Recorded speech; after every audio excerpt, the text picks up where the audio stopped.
Ho ho! Tomorrow, Real Madrid faces Manchester City with the 3-0 advantage from the first leg. What kind of Real Madrid do you want to see here tomorrow at the Etihad? The same one as in the first leg. We have no other objective than to go out and win, which is what this badge demands from us. With the same humility, the same sacrifice, and the same commitment we showed in the first leg, actually even more, because we know that this stadium is not an easy place to play, and their fans will push them a lot. So that's the mentality we have. We cannot approach the game with any mentality other than going out to win it. Humility and ambition are what must be seen tomorrow. Is Mbappé returning? During his absence, there has been a kind of mantra that Madrid plays better without him. What do you think about that? Well, it's difficult to think that a team can be more competitive without the best player in the world. But that actually speaks very well of Real Madrid's squad, of the effort many of the players are making, and of the level and quality that all of them have.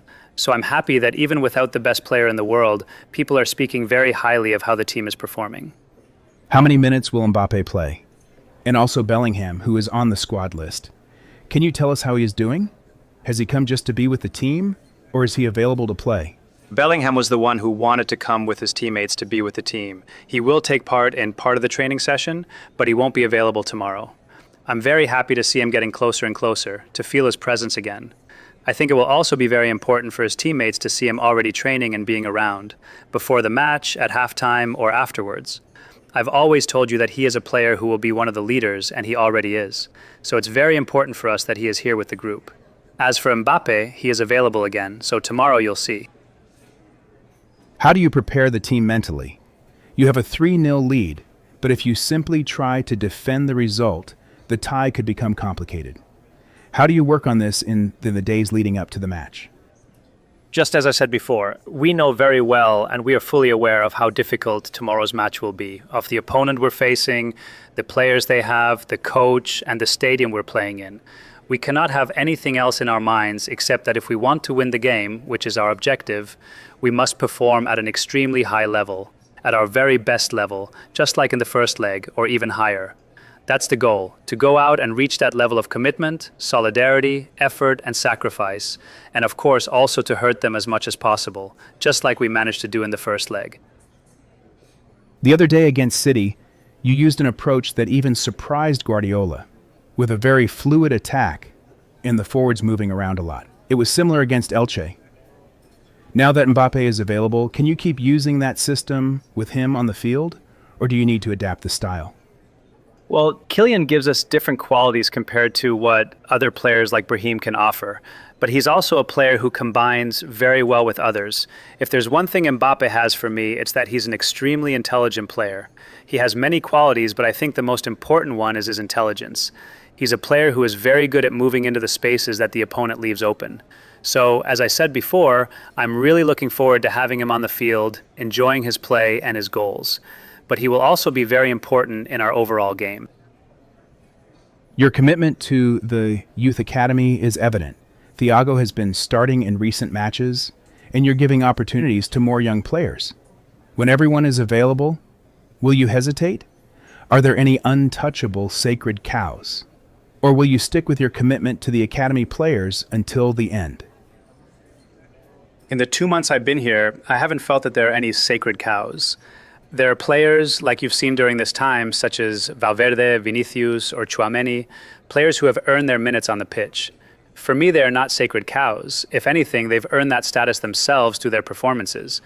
They are delivering a level that leaves no doubt, and you can see that yourselves. Every player earns his minutes on the pitch. What the academy players are doing, all of them, is performing at a very high level. Not only in terms of commitment, effort, and dedication, but they are also playing really well, which is what they know how to do. On top of that, they have a strong identity and understand what Real Madrid represents. I think they are players with great qualities who are contributing a lot and helping the team. And of course, when other players recover, I will have many more options.